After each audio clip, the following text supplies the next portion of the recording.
주일 아침마다 예배에 참석을 하고 오는 어른들, 그리고 젊은이들, 어린아이들 모습을 바라보면서 차이점 하나를 발견합니다. 그 차이는 정장을 입고 오는가 아니면 캐주얼을 입고 오는가 하는 것입니다. 우리는 이런 차이를 정장 차림 신자들과 캐주얼 차림 신자들로 나누어 부를 수 있을 것입니다. 우리가 알듯이 현대인들은 남녀노소 할 것 없이 점차 캐주얼 차림을 선호합니다. 그래서 한 젊은 어머니는 이렇게 말했습니다. 교회를 선택하는 중요한 기준 가운데 하나를 어떻게 하면 편하게 옷을 입고 가도 되는 교회인가? 이 점을 중요하게 여긴다고 말했습니다. 이유인즉슨 주일 아침마다 자신의 두 어린아이들에게 정장 스타일의 옷을 입히는 것이 그 입히기 위하여 싸울 필요가 전혀 없기 때문입니다. 특별히 여름철에는 성도들이 짧은 바지나 소매가 짧은 옷을 입고 나타나기 쉽습니다. 예배 순서를 맡은 사람도 운동화를 신고 올 수 있습니다. 조약들이 깔려있는 주차장을 가진 교회에서는 여성들이 무리하게 높은 굽의 구두를 신고 올 하등의 이유가 없을 것입니다. 여하튼 우리는 편안한 옷차림의 옷을 즐기는 캐주얼 시대에 살고 있습니다. 그래서 우리는 오늘 본문의 이야기에 대해 점차 의아하게 생각하는 겁니다. 결혼식 연애에 초청을 받는 많은 사람들 가운데 한 사람이 예복을 입지 않고 평소에 짧은 옷 간소하게 입은 것 하나 때문에 손발이 묶여 쫓겨났다고 하는 이야기. 이것은 오늘 우리에게 말도 안 되는 이야기입니다. 도대체 왕이 기대한 것이 무엇이길래 그렇게 당황스러운 일을 행했을까? 왕은 자신의 아들 혼인잔치를 베풀고는 많은 사람들을 초대했습니다. 그런데 그의 이상은 아주 빗나갔습니다.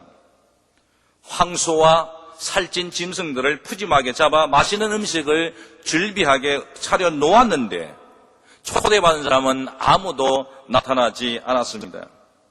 그래서 왕은 서둘러서 제2차 종들을 풀어서 내거리에 나가 만나는 대로 아무나 초대해서 잔치 자리를 채우기로 했습니다. 만일 여러분들이 길거리에 나가서 지나가는 사람들마다 붙잡고 아무나 초대해서 예식 시작 몇 분 전에 자리를 채워야 된다면, 물론 그 짧은 시간에 그 자리를 채우는 것도 힘들겠지만 더구나 우연히 평소대로 옷을 입고 지나가는 사람들, 그들을 붙잡아 예식에 바로 데려온다는 건 쉽지 않습니다. 그들이 예복을 입은 채로 길거리를 지나가리라고는 기대할 수 없습니다. 이런 경우에 올바른 대처 방법은 적어도 그들이 집으로 다시 돌아가서 예복을 갈아입고 올 수 있는 충분한 시간을 줘야 됩니다. 그렇지 않다면 예식에 참석하는 사람들의 옷차림 기준을 파격적으로 없애버리면 되는 겁니다. 비록 왕이 베푼 격조 높은 연애라 할지라도 일상적인 차림으로 길을 지나가는 사람들 어느 누구라도 곧바로 예복을 입고 나타날 수는 없었을 것입니다. 그렇다면 오늘 본문은 너무 이해가 안 갑니다. 그런데 학자들의 주장에 의하면 그 당시에는 결혼 예식을 준비하는 주인이 축하객들이 입을 예복들을 미리 준비해 놓았다는 것입니다. 마치 오늘날 격조 높은 그리고 화려한 식당들에 가서 저녁 식사를 하게 되면 옷소매에 짧은 옷을 입고 온 손님들 위해서 여분의 양복 상의와 넥타이를 준비해 두는 것과 같은 말입니다. 만일에 그 당시에도 이런 식으로 일이 이루어졌다면 문제의 화살은 왕에게 있는 것이 아니라 바로 유일하게 예복을 입지 않은 그 한 사람 손님에게로 날아가게 됩니다. 도대체 다른 사람들은 다 예복을 입었는데 왜 유독히 이 한 사람만은 무슨 이유로 자신에게 제공된 예복 입는 것을 거절했겠습니까? 모르죠. 옷 사이즈가 맞지 않았다든지 아니면은 색깔이 마음에 들지 않았다든지 아니면 요사이 사람들처럼 많은 사람들 가운데 유별나게 튀기를 원했을지도 모릅니다. 만일 그것도 아니라면 어떻게 그런 경사스러운 잔치에 캐주얼 차림으로 참석하면서도 다른 사람들의 눈에 띄지 않을 거라고 생각했겠습니까? 분명히 의도적인 무엇인가가 있을 것입니다. 이유가 무엇이었던지 간에 오늘 이 본문 이야기는 평범한 얘기가 아닙니다. 이 이야기에는 깊은 의미를 전하기 위해 잘 준비된 비유입니다. 우리가 이렇게 생각하는 실마리 두 가지가 있습니다. 첫 번째 실마리는 그 이야기의 서두에 나타납니다. 하나님의 나라는 자기 아들의 결혼식을, 연회를 베푼 어떤 왕에게 비유될 수 있다. 이렇게 시작됩니다.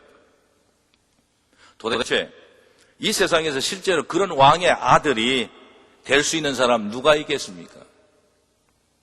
또 다른 실마리는 이 이야기의 구성이 터무니없이 진행됩니다.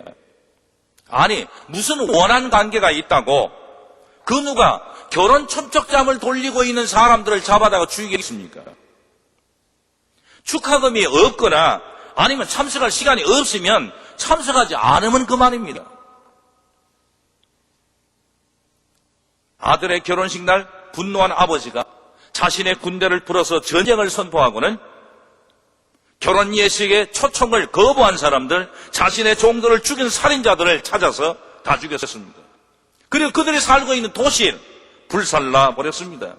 아니, 이런 식으로 진행되고 있는데 어떻게 아들의 결혼식 연회가 따뜻하고 즐거운 축하가 되리라고 생각하겠습니까?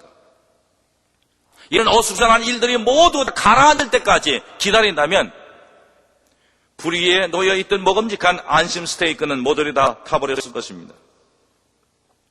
이 비유의 비하인드 스토리를 알지 못하고는 이 이상한 이야기를 풀을 해법이 없습니다. 저자 마타가 오늘 우리에게 말하고 싶은 것은 하나님께서 자신의 아들을 축하하기 위하여 엄청난 초대를 만들어놨는데 그 초대에 응한 사람들이 너무 적어 주인공 예수님이 실망했다는 말입니다. 이것은 역사적으로 증명되었습니다. 구약시대 때는 예언자들이 하나님의 연회에 백성들을 초대하기 위해서 초대장을 정했구만 오히려 백성들은 예언자들을 잡아 죽였습니다. 그리고 주 70년에 예루살렘은 로마군에 의해서 포위당했습니다. 성전은 완전히 파괴됐고 남은 것이라고는 얼마의 돌로 쌓던 담들뿐이었습니다. 어떤 이들은 이 슬픈 사건을 하늘로부터 내려온 불로 내린 재앙이라고 해석합니다. 근데 이렇게 끝나는 것이 아닙니다. 그 다음에는 신약시대에 오면 사도 바울의 노력에 의하여서 예수 믿는 사람들로 구성된 유대인 공동체가 이방인들도 하나님의 초청을 받았다고 선교의 문을 열기 시작했습니다. 이것이 바로 초대받은 자들이 바뀌어진 두 번째 사건입니다. 하나님의 잔치에 뒤늦게 참석한 사람들, 이방인들, 그들은 이스라엘 하나님과 함께 이룬 역사가 아무것도 없습니다. 그래서 어쩌면 하나님이 어떤 분인지 잘 모를 거예요. 그들은 왜 나오며 하나님을 믿어도 자기들 있는 모습 그대로 아무렇게나 나와서 하나님의 초청 자리에 앉아도 된다고 생각했습니다. 그걸 하나님의 은혜라고 생각했습니다. 그런 반면에 먼저 초대를 받은 사람들, 히브리인들은 아직도 하나님의 연애 초대를 받아들이지 않고 있습니다. 이런 결과 곧바로 초대교회는 교회 나름대로 엄청난 문제에 부닥쳤습니다. 그건 뭐냐면 어떻게 하면 성도들이 히브리인이든 헬라인이든 하나님의 이 연애에 초청받은 사람들이 어떻게 하나님의 격조 높은 연회에 자격을 갖추어 참석하게 할 것인가? 왜냐하면 많은 사람들은 교회를 나와도 자기들의 있는 모습 그대로 나와서 하나님의 성찬식에 숨없이 나가고 하나님의 말씀을 서심없이 받아들였습니다. 누구나 자신의 있는 모습 그대로 하나님 앞에 나왔습니다. 그 이유는 선교적인 관심이 대단히 높아서 가능한 한 많은 사람들이 부담 없이 교회를 채우고 하나님 앞에 나오기를 원했기 때문입니다. 그래서 우리는 늘 하나님의 초청장치, 이것은 우리의 모습 있는 그대로 오는 것으로 이해되었습니다. 모든 이가 환영을 받았고 어느 누구도 꾸밀 필요가 없었습니다. 하나님 앞에 나올 때 어떤 것도 가져올 필요가 없었습니다. 특별히 대단한 옷을, 화려한 옷을, 정장을 차려입고 나올 필요도 없었습니다. 어떤 예의 범죄를 신경 쓸 것도 없이 그냥 나왔으면 됐습니다. 그리고 및 예약할 필요도 없었습니다. 그런데 오늘 본문 마태의 저자는 우리에게 전혀 다른 얘기를 합니다. 우리 이렇게 생각하는 사람에게 No! 미안하지만 그런 생각은 잘못됐습니다. 이렇게 말하고 있습니다. 무슨 얘기입니까? 하나님의 초대를 받았다고 그것이 우리가 원하는 대로 할 수 있다는 것을 의미하는 게 아니라는 것입니다.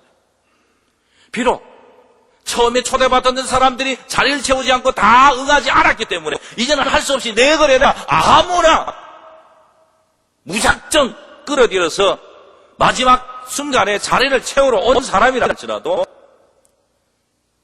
그렇다고 아무런 행동을 할 수 있도록 허락받은 건 아니라는 것입니다. 우린 적어도 하나님의 백성으로 초청받았습니다.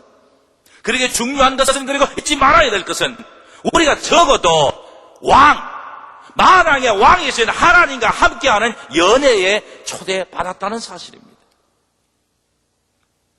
그러므로 이 격조 높은 연회의 성격에 맞도록 참석해야 되고 그리고 그 연회에 적절하게 대처해야 되는 것입니다. 결혼식 연회장에서 예복을 차려입지 않은 그 유일한 손님은 스스로 문제를 만들었습니다. 왜냐하면 남들처럼 그 안 해도 될 터인데 유독히 그만이 예복 입는 것을 거절했습니다. 아마도 이렇게 생각했을 겁니다. 자기가 자리를 채워주고 연회에 온 것이 왕에게는 엄청난 운이라는 거예요. 왕이 운 좋았다. 자기가 참석함으로. 아마 준비한 음식들이 자기가 오지 않으면 버려질 수 있는데 그걸 먹어주기 위해서 온 것이 얼마나 대단한 일인가. 이것은 주빈을 도와준 것이라고 생각했습니다. 그런 경우라면 누가 누구를 도와준 것인지 좀 잘못된 생각을 한 것입니다. 그의 논리가 무엇이었든지 그는 적어도 왕의 초청한 연회에 적절하게 대처했어야 됩니다. 예복을 갈아입으라는 얘기는 뭡니까? 그가 변화되어야 할 것을 거절했다는 얘기입니다. 그리고 연회의 품위를 떨어뜨렸습니다. 우리는 지금 그가 캐주얼 차림으로 왔다는 것을 말하려고 하는 게 아닙니다. 이 이야기에서 나오는 예복은 깊은 의미를 가지고 있습니다. 그 예복에 금색 실로 수가 놓여진 화려한 하얀 면사포를 말하는 건 아닙니다. 그 예복은 우리의 삶의 모습을 말하는 것입니다. 아무리 마지막 순간에 초대를 수락했을지라도 자신을 초청한 왕을 존경하는 기본적인 삶의 태도를 가지고 있어야 됩니다. 그리고 적어도 왕에 의해서 초대받은 그 특권, 아무리 2차, 3차로 초청을 받았을지라도 왕이 위에서 주어진 초대받은 특권을 감사하게 여길 줄 아는 삶의 태도는 가지고 있어야 됩니다. 예복을 차려입지 않는 손님의 실수는 그가 짧은 옷, 평범한 옷, 아무런 옷을 입고 나타나는 것이 아닙니다. 문제는 그가 왕이 초청한 연회에 교만하게 나타났으며 그리고 그런 자신의 톡 튀어나오는 옷차림은 어느 누구도, 특별히 왕까지도 모를 것이라고 착각한 것입니다. 물론 이것은 초대교회의 상황에 관한 특별한 이야기입니다. 그래서 오늘 우리와는 아무런 관련이 없다고 생각할 수 있습니다. 그런데 이것이 큰 실수입니다. 실제로 이와 같은 상황은 오늘날 세계 도처에 있는 교회들 가운데 매 주일마다 일어나고 있습니다. 이 땅에서 드리는 예배는 하늘에서 열리는 결혼잔치하고는 아무런 관련이 없다고 생각할 겁니다. 그런데 그렇지 않습니다. 여기의 예배는 하늘나라의 잔치를 준비하기 위한 하나의 리허설입니다. 그 리허설에서 우리 각자는 맡은 부분을 실습하고 있는 것입니다. 대구광역시 달서구 계명대학교 주위에 살고 있는 모든 사람들은 오늘 이 아침에 이 교회에 오도록 초청을 받았습니다. 그러나 여러분들이 보시는 대로 그들은 아직 할 일들이 많습니다. 어떤 이들은 골프장에 갔으며 어떤 이들은 산으로, 그리고 어떤 이들은 이 시간에도 일을 하고 있습니다. 어떤 이들은 아직도 침대에 누워 있습니다. 그러나 우리는 왕의 초청에 응하여 이리 왔습니다. 그러나 우리가 여기에 온 것이 꼭 우리가 그들보다, 오지 않은 사람들보다 낫다는 것은 아닙니다. 왜냐하면 본문에서 왕의 종들이 2차로 손님들을 초대하기 위해 밖으로 나갈 때 그들이 선한 사람이나 악한 사람이든 아무나 만나는 대로 데려오라고 했습니다. 이 점을 기억해야 됩니다. 바로 이처럼 우리는 선하든 그렇진 않든 우리가 오늘 아침에 여기 온 것은 그 왕의 초청을 받아들였다는 것입니다. 그런데 여기에 한 가지 우리가 기억해야 될 것은 예복을 입지 않고 왔다는 것입니다. 예복을 입지 않은 손님처럼 우리도 때로는 왕의 예식에 적절하지 못한 생각을 그대로 가지고 오고 변화되지 않는 모습으로 이제 모일 수 있다는 것입니다. 우리는 우리의 영적 쇼츠 자락을 드러내 모이면서 하나님의 뷔페 식탁 앞에 줄을 서곤 합니다. 마치 우리가 변화되지 못한 모습으로, 심지어 변화되기를 거절하는 것을 어느 누구도 알아차릴 수 없는 것처럼 나오고 있습니다. 하나님의 초청을 받은 자들이면서도 삶의 두려움을 아직도 가지고 있고 원한이라는 옷을 그 원한이라는 옷을 아직도 입고 있다는 것입니다. 우리의 축복을 다른 사람들에게 나눠주기를 거절하고 있습니다.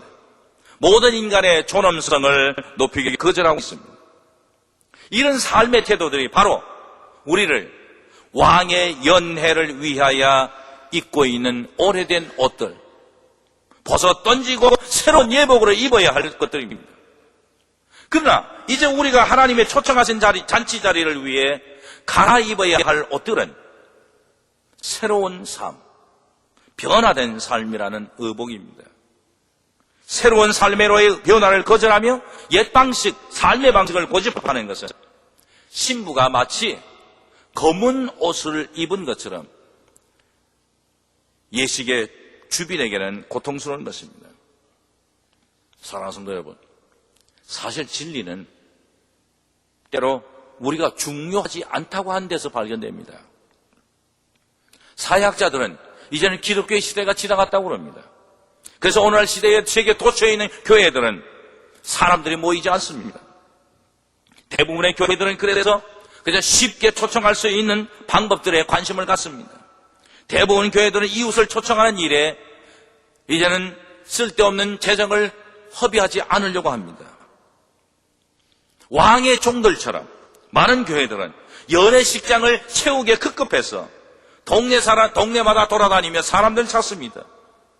그래서 우리들은 가능한 한 많은 사람들이 교회에 참석하는 것 그 자체가 중요한 것이라는 생각을 하고 있고 그것이 당연하다고 생각하고 있습니다.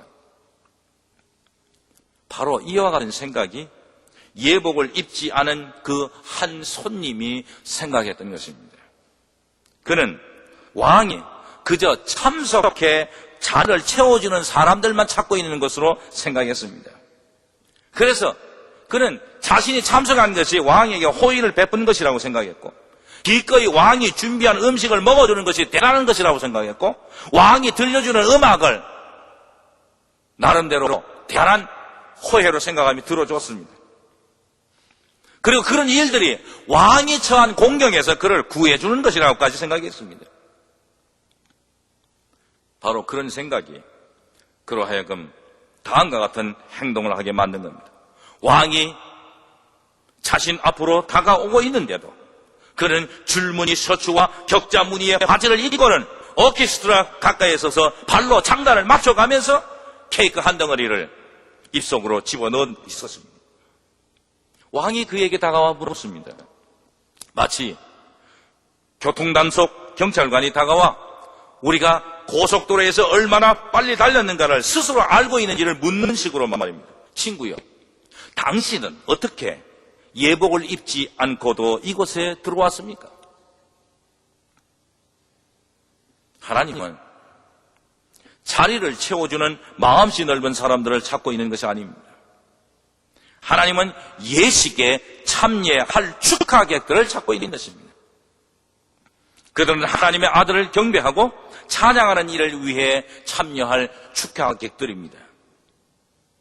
물론 우리는 그 일을 간단한 옷차림으로 그리고 운동화를 신고도 할 수 있습니다. 동시에 우리는 정장으로도 그리고 높은 구두를 신고도 그 일을 할 수 있습니다. 그 이유는 하나님의 잔치를 위해 입을 예복이 청바지나 실크로 만들어진 것이 아니기 때문입니다. 진정한 예복은 우리의 우리의 삶으로 만들어집니다. 하나님께서 우리에게 예비하시고 하나님은 우리에게 요구하시는 삶의 변화들을 경험하는 것이 바로 이 예배에 참여하는 입어야 할 예복입니다. 정의를 세워야 되고 용서해 줄 수 있어야 되고 사랑을 베풀고 그리고 평화를 이루는 삶의 형식들이 바로 우리가 매주일마다 왕의 잔치 이 예배 자리에 참여하면서 입어야 할 예복입니다. 이런 삶의 변화들을 꿰매어서 예복으로 입을 때 하나님뿐만 아니라 세상 사람들이 우리를 볼 때 매력적인, 정말로 매력적인 사람들이 될 것입니다. 특별히 매주일마다 하나님의 초청을 받아 이곳에 올 때마다 우리를 초청하신 그분을 축하하는 예식을 위해 준비할 것이 있다면 그건 바로 그분이 원하시는 새로운 삶, 변화된 삶이라는 예복입니다. 지난주보다는 이번 주일보다는 그 다음 주일 우리의 삶이 조금씩 새로워진 삶의 모습으로 그 예복을 입고 하나님 앞에 나올 때 하나님을 기쁘게 해드리고 이 잔치의 격조를 높일 수 있습니다. 우리의 변화된 삶 이외에 그 무엇으로도 주일잔치의 주빈이신 하나님을 기쁘게 해드릴 수는 없습니다. 이것이 바로 오늘 이 예배를 참여하여 하나님을 다시금 기쁘게 해드리기 위하여 우리가 결단해야 될 것입니다. 찬송가 507장을 펼치시면서 주님의 마음을 본받아 살도록 그의 거룩하심을 나도 이루며 그 변화된 모습으로 이 잔치에 참여하도록 결심하십시다.